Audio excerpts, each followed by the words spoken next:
Hello everyone, welcome to Vedastra the Hindu analysis for 7 July 2023। आज के इस वीडियो में हम लोग बात करेंगे 7 जुलाई 2023 में द हिंदू में आए हुए इंपॉर्टेंट आर्टिकल्स के analysis. So let's start the video. सबसे पहले हम लोग क्वेश्चन देखेंगे जो कि पिछले एग्जाम्स में पूछे गए क्वेश्चन होते हैं। ये क्या क्वेश्चन है? ये जो क्वेश्चन है भारतनाट्यम डांस, जो कि एक क्लासिकल डांस है। क्लासिकल डांस हमारी कंट्री में टोटल 8 क्लासिकल डांस है, उसमें से एक भारतनाट्यम आपको देखने को मिलेगा। ये जो भारतनाट्यम है ये किस स्टेट से बिलोंग कर रहा है, यानी कि कौन से स्टेट में भारतनाट्यम डांस जो है परफॉर्म की जाती है या वहाँ से बिलोंग करती है, आपको ये बताना है। 8 में से एक भारतनाट्यम आपको देखने को मिलेगा। और ये क्वेश्चन जो है एग्जाम्स में काफ़ी ज़्यादा अभी के टाइम पे रिसेंट पिछले 1-2 साल में काफ़ी ज़्यादा अमाउंट में ये पूछे जा रहे हैं। नंबर ऑफ क्वेश्चन जो है काफ़ी ज़्यादा पूछे जा रहे हैं। ओके, हम लोग बढ़ते हैं आर्टिकल्स की तरफ। सबसे पहले आपको फ्रंट पेज पे आर्टिकल देखने को मिलेगा। NCP's Delhi meeting expels Ajit Pawar 11 others from party. ये बेसिकली है क्या? नेशनलिस्ट कांग्रेस पार्टी एनसीपी का जो पार्टी फाउंडर है शरद पवार जी, इनका मीटिंग हुआ कहाँ पे? दिल्ली में। और ये एनसीपी के जो पार्टी फाउंडर है शरद कुमार जी, इनके ही भतीजे जिनका नाम है अजित पवार, ये ज्वाइन कर रखे हैं कहाँ पे? महाराष्ट्र में। महाराष्ट्र गवर्नमेंट में एज ए डिप्टी सीएम इन्होंने ज्वाइन कर रखी है। बीजेपी और शिवसेना की जो अलायंस थी महाराष्ट्र में, उसमें एनसीपी का भी अलायंस आपको देखने को मिलेगा। यहाँ पे इन दोनों के बीच में बातें ये हो रही कि कौन एनसीपी को हैंडल करेगा, यानी कि मेजोरिटी किसके पास है एनसीपी का, या तो शरद पवार जी के पास है या फिर अजित पवार जी के पास है। सो ये पॉलिटिकल न्यूज़ है, इससे कुछ भी इंपॉर्टेंट नहीं होना चाहिए। बस आपको न्यूज़ में क्या चल रही है आर्टिकल में आया है, इस कारण से यहाँ पे डिस्कस कर लिया ताकि आपको एक बेसिक आइडिया जो है वो डेवलप हो जाए। ओके, जो एनसीपी है ये आपको एक जो नेशनल पार्टी है ये भी देखने को मिलेगा। नेशनल पार्टी हमारे अभी जो है करेंट में हमारे कंट्री में टोटल 6 नेशनल पार्टीज़ है। पहले 8 हुआ करती थी, 3 हटा दिया गया, एक आम आदमी पार्टी को जोड़ दिया गया है। ओके, बढ़ते हैं हम लोग नेक्स्ट आर्टिकल की तरफ। नेक्स्ट आर्टिकल आपको देखने को मिलेगा हमारे जो एक्सटर्नल अफेयर्स मिनिस्टर के जो स्पोक्स पर्सन है अरिंदम बागची जी, इनके द्वारा कहा गया क्या? कनाडा में जो एंटी एलिमेंट्स हैं, एंटी इंडिया एलिमेंट्स, बेसिकली जो खालिस्तानी है कनाडा में, इनके द्वारा यहाँ पे बातें बताई जा रही कि यू एंटी इंडिया एलिमेंट्स जो अफगानिस्तान में ये प्रोटेस्ट वगैरह कर रहे हैं कनाडा में। और यहाँ पे जो है जस्टिन ट्रूडो जी, जो कि कनाडा का प्रेसिडेंट है, इनको ये बातें बताई जा रही है आप इसे दबाओ, आप इसे हैंडल करो। जो एंटी इंडिया एलिमेंट्स वहाँ पे हो रहे हैं इस चीज़ को लेके कनाडा में जो खालिस्तानी मूवमेंट वगैरह ये चला जाए। बेसिकली ये क्या है? ऑपरेशन ब्लू स्टार जो 1984 में इंदिरा गांधी जी के द्वारा चलाई गई थी, किस चीज़ को लेके? पंजाब चाह रहा था एक सेपरेट कंट्री बने, ना ही ये इंडिया में रहे ना ही पाकिस्तान में रहे। बट इंदिरा गांधी जी के द्वारा इसमें जो सेपरेटिस्ट मूवमेंट जो चल रहा था पंजाब में, इसको बिल्कुल ख़त्म करके यहाँ पे एक ऑपरेशन करके इसे इंडिया में मिलाया गया पंजाब को। और ये ऑपरेशन जो है ऑपरेशन ब्लू स्टार कहा जाता है, इसे 1984 में किया गया था। और इसी ऑपरेशन के बाद जो इंदिरा गांधी जी के 2 सिख बॉडीगार्ड थे, इनके द्वारा इंदिरा गांधी जी की हत्या कर दी जाती है। और यहाँ पे जो है विरोध जताया जाता है इंडिया में एनेक्स करने को लेके किसको? पंजाब को। सो अभी रिसेंटली ये इसका ऑपरेशन ब्लू स्टार का जो एनिवर्सरी है वो मनाया गया था, इस कारण से ये न्यूज़ में आ रहा है अभी। ओके, बढ़ते हम लोग नेक्स्ट आर्टिकल की तरफ। G20 का मीटिंग होने वाला है हमारे कंट्री में कब? सितंबर 9 और 10 को, 9 और 10 सितंबर को दिल्ली में होने वाले हैं। G20 का समिट जो इस बार इंडिया के द्वारा होस्ट की जा रही है। नेक्स्ट समिट यानी कि 9 और 10 सितंबर को इसका जो प्रेसिडेंसी है G20 का, ये ब्राज़ील को इंडिया के द्वारा दे दी जाएगी। और ब्राज़ील में रियो डी जेनेरियो में 2024 में ये समिट होने वाला है। ब्राज़ील का एक सिटी है रियो डी जेनेरियो। ओके, तो ये G20 समिट में पुतिन जो है रसिया के प्रेसिडेंट, ये भी आने वाले हैं। रसिया के एम्बेसडर जो कि इंडिया में एम्बेसडर है रोमन बाबुस्किन, इनके द्वारा ये बातें बताई गई है। लास्ट ईयर जो G20 का समिट हुआ था कहाँ पे? बाली में। बाली कहाँ पे है? इंडोनेशिया में। इंडोनेशिया में बाली में जो समिट हुआ था, यहाँ पे G20 समिट में जो रशियन प्रेसिडेंट है ये नहीं आए हुए थे, पुतिन साहब नहीं आए हुए थे, क्योंकि वो रसिया और यूक्रेन का जो वॉर चल रहा है यहाँ से वेस्टर्न कंट्रीज़ के सामने ये नहीं आना चाह रहे थे, इस कारण से नहीं आए थे। बस इस बार जो आने की पॉसिबिलिटी है ये बताए जा रहे हैं और इनफैक्ट अनाउंस भी कर दिया गया है इनके एम्बेसडर के द्वारा। ओके, और ये G20 जो है हमारे कंट्री में इस बार होस्ट किए जा रहे हैं। नेक्स्ट ईयर ब्राज़ील के द्वारा होस्ट किया जाएगा। ओके, बढ़ते हैं हम लोग नेक्स्ट आर्टिकल की तरफ। नेक्स्ट आर्टिकल आपको एडिटोरियल वाली पेज से देखने को मिलेगा। स्टेट वाली पेज से कोई भी इंपॉर्टेंट आर्टिकल आज के न्यूज़पेपर में नहीं है। Important in the sense exam point of view से, बाकी पॉलिटिकल न्यूज़ तो बड़े बड़े हैं। ओके, जो यूसीसी है, प्राइम मिनिस्टर के द्वारा यूसीसी का इम्प्लीमेंटेशन हमारे कंट्री में बताए जाने जो है करने की बात की जा रही है। आर्टिकल 44 में डीपीएसपी जो है हमारे संविधान का पार्ट 4 में directive principle of state policy जो कि आयरलैंड से लिया गया है, इसके अंदर आर्टिकल 44 जो कि कहता है कि स्टेट को यूसीसी जो है इम्प्लीमेंट करना चाहिए। यूसीसी क्या होता है? Uniform civil code.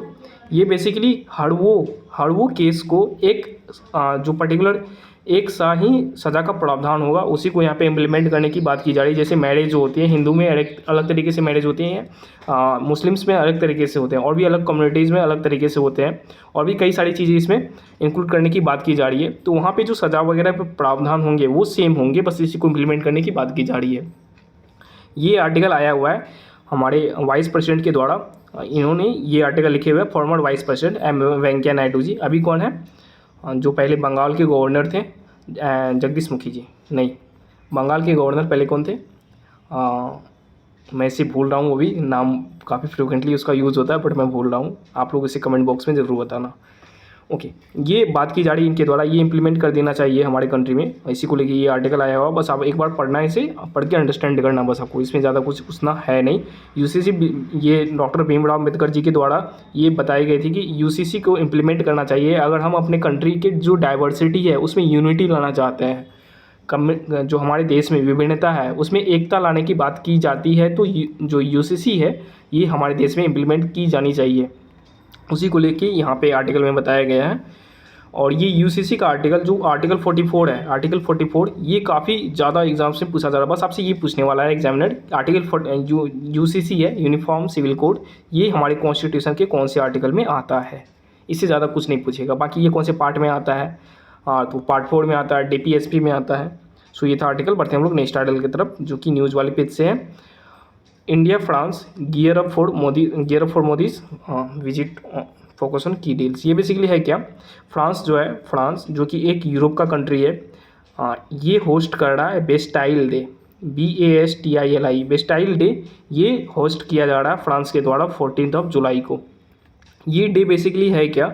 जो 14 जुलाई 1789 में बेस्टाइल एक फोर्ट था। कहाँ पे? फ्रांस में।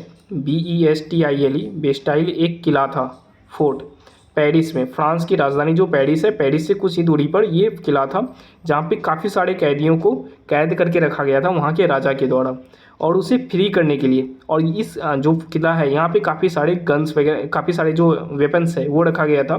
इसको लेने के लिए यहाँ के जनता ने विरोध किया था और इस किला से जो जितने भी कैदी वगैरह थे उसको रिलीज़ किए थे। इसी को लेके इस डे को रिमेंबर किया जाता है फ्रांस के द्वारा 14 जुलाई को, जिसे हम लोग बेस्टाइल डे कहते हैं। बेस्टाइल बेसिकली क्या है? एक फोर्ट है, किला है।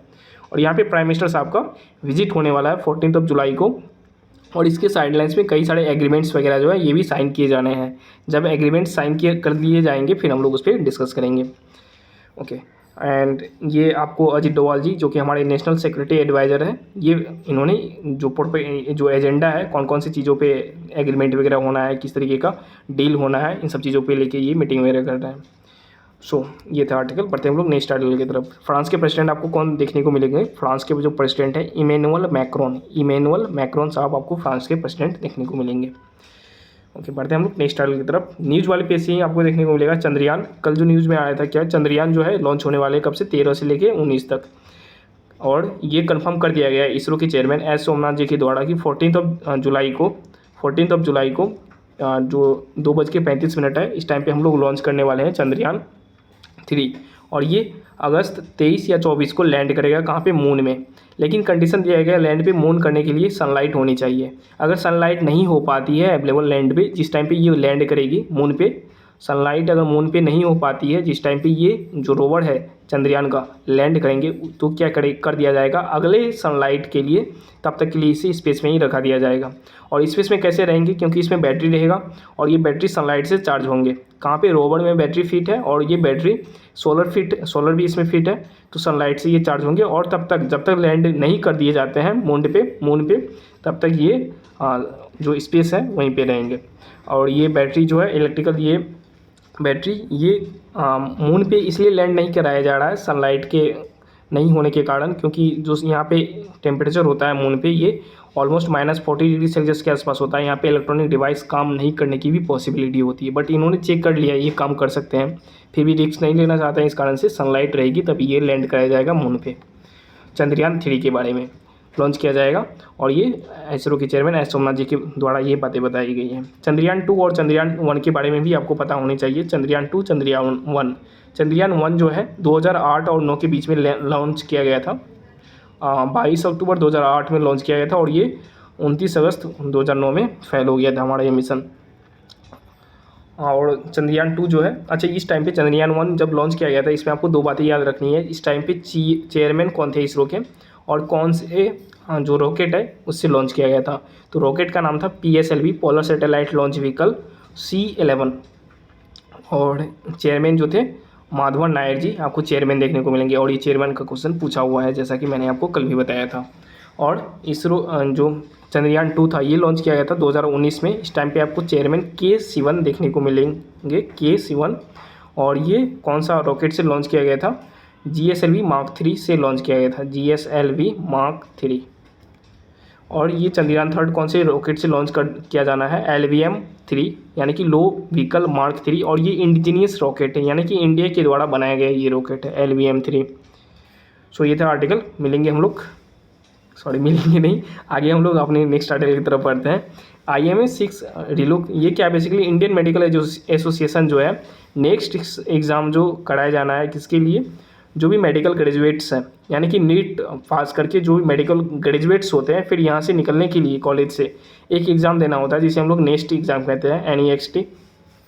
ये नेक्स्ट एग्जिट एग्ज़ाम है, ये नीट एग्जिट एग्ज़ाम है। ये एग्ज़ाम में जो है कुछ रिलूक करने के लिए बोला गया इंडियन मेडिकल एसोसिएशन के द्वारा। और ये जो एग्ज़ाम लिए जाने हैं ये एम्स के द्वारा लिए जाने हैं, all India institute of medical science, इसके द्वारा लिए जाने हैं। तो इसमें बताई गई कि जो मिनिमम है 30% मार्क्स होनी चाहिए स्टूडेंट के, तभी वो जो ग्रेजुएट्स हैं मेडिकल ग्रेजुएट्स वो कहलाएंगे, यानी कि MBBS की डिग्री उनके पास होंगी। और उसके बाद इस जो 30% मार्क्स है इसके बाद जो क्वेश्चंस वगैरह दिए जाएंगे ये थोड़े इजी दिए जाएंगे ताकि स्टूडेंट पास कर लिए जाए। इनके द्वारा जो मेडिकल बॉडी है इनके द्वारा बताई गई है, नेशनल मेडिकल कमीशन के द्वारा ये बातें बताई गई है इंडियन मेडिकल एसोसिएशन को। क्यों नहीं, उन्होंने बोला था कि ये एग्ज़ाम में कुछ जो है रिलुक कीजिए, कुछ फिर से एक बार देखिए कुछ चीज़ों को रिफॉर्म करने के लिए। नेक्स्ट एग्ज़ाम बस आपको पता होना चाहिए है क्या बेसिकली। नीट का स्टूडेंट एग्जिट करने के लिए ग्रेजुएशन के बाद मेडिकल कॉलेज से जो एग्ज़ाम दिए जाने होते हैं उसे नेक्स्ट एग्ज़ाम कहते हैं। ध्यान रखिए PG में एडमिशन लेने के लिए एग्ज़ाम नहीं है, बस ये एग्ज़ाम होगा कि ये एग्ज़ाम अगर स्टूडेंट पास कर लेता तो उसे एक मेडिकल ग्रेजुएट्स माना जाएगा। ओके, बढ़ते हैं हम लोग नेक्स्ट आर्टिकल की तरफ। नेक्स्ट आर्टिकल आपको वर्ल्ड वाइड पेज से देखने को मिलेगा। मेटा जो है ये ट्विटर की तरह ही अपना एक जो है एप्लीकेशन बनाया है ट्विटर की तरह ही, और ये लॉन्च कर दिए गए हैं, बस इसी के लेके आर्टिकल है। मेटा फेसबुक और जो इंस्टाग्राम है इसके आपको हेड देखने को मिलेंगे। मेटा कंपनी का ही इंस्टाग्राम और फेसबुक ये प्रोडक्ट है, और ट्विटर की तरह ही एक प्रोडक्ट इन्होंने बनाया है। इसको लॉन्च करने की यहाँ पे बात की जा रही है और लॉन्च कर भी दिया गया, और काफ़ी सारे यूज़र्स जो है इसके यूज़र्स बन चुके हैं। और इसमें काफ़ी सारे कंडीशन दिए हुए हैं किस तरीके से पहले इंस्टाग्राम का आईडी होना चाहिए, फिर उसी आईडी से इस पर्टिकुलर एप्लीकेशन में ये जो है लॉगिन वगैरह कर सकते हैं जो भी यूज करना चाहते हैं यूज़र। नेक्स्ट आर्टिकल आपको यहाँ पे देखने को मिलेगा। नीदरलैंड जो है क्या करना चाह रहा है, श्रीलंका और इंडोनेशिया के कॉलोनियल एरा के, यानी कि जब ये राज कर रहे थे श्रीलंका और इंडोनेशिया पे, कौन? नीदरलैंड्स, जिसे हम लोग पहले हॉलैंड कहते थे। और ये नीदरलैंड्स जो है ये उनके पहले के जो आर्किटेक्चरल है, यानी कि जो भी चीज़ें हैं कॉलोनियल एरा के, ब्रोंज कैनन वगैरह ये सब क्या करेंगे, वापस करेंगे किसको? श्रीलंका को और इंडोनेशिया को। बस इसी को लेके आर्टिकल है। सो ये था आज का आर्टिकल। देखते हैं हम लोग जो पहले क्वेश्चन पूछा था मैंने आपसे, ये कौन सा क्वेश्चन था? भारतनाट्यम डांस कौन से स्टेट में परफॉर्म की जाती है? ये एक मिनट खुल नहीं रहा है, मैं ऐसे ही डिस्कस कर देता हूँ। भारतनाट्यम डांस जो है बेसिकली भारतनाट्यम, ये जो डांस है ये डांस जो आपको तमिलनाडु स्टेट है यहाँ पे देखने को मिलेगा। ये क्लासिकल डांस है, 8 क्लासिकल डांस में से एक ये देखने को मिलेगा। लेकिन अब एग्ज़ाम का लेवल डांसेस और जो इंस्ट्रूमेंट्स है और जो म्यूजिकल इंस्ट्रूमेंट्स हैं इन पे काफ़ी ज़्यादा डीप में जा रही है एग्जाम्स में। आप क्वेश्चन उठा के देखो ना प्रीवियस ईयर के। अब ये नहीं पूछने वाला है भारतनाट्यम कौन से स्टेट में परफॉर्म की जाती है, रेयरली पूछी जाती है। भारतनाट्यम के कौन कौन से डांसर हैं ये पूछे जाते हैं, प्रोमिनेंट इसके कौन कौन से, यानी कि कौन कौन परफॉर्म कर रहा है। इसके बाद भारतनाट्यम में कौन कौन से रागास वगैरह यूज़ किए जाते हैं और किस तरीके से ये परफॉर्म की जाती है, यानी कि डीप में जाके बेसिकली क्वेश्चन सब पूछे जा रहे हैं। इसके साथ साथ म्यूजिकल इंस्ट्रूमेंट, अब तबला हुआ, सितार हुआ, इसके जो इनके वादक हैं, इनके बजाने वाले हैं, इनके नाम भी पूछे जाते हैं और इसको कौन सा अवार्ड वगैरह मिला हुआ है, कौन से ईयर में मिला हुआ है, यहाँ तक क्वेश्चन पूछे जा रहे हैं। और ये जो लेवल है काफ़ी ज़्यादा डीप होते जा रहा है, यानी कि म्यूजिकल इंस्ट्रूमेंट और जो डांस वाले क्वेश्चंस है, इसमें आपको काफ़ी ज़्यादा फोकस करना है बेसिकली आर्ट एंड कल्चर वाले सेक्शन पे। सो ये था आज का आर्टिकल। मिलेंगे हम लोग कल, यानी कि 8 जुलाई को। नहीं, कल नहीं मिलेंगे, अब मंडे को मिलेंगे। आज है फ्राइडे, मंडे को मिलेंगे। सैटरडे और संडे वीडियो नहीं लाऊंगा क्योंकि शायद कंटिन्यूटी मेरी नहीं बन पा रही है, इस कारण से मंडे को मैं अब वीडियो अपलोड करूँगा। So thank you so much watching and have a nice day. मिलेंगे मंडे को। Till then take care and good bye.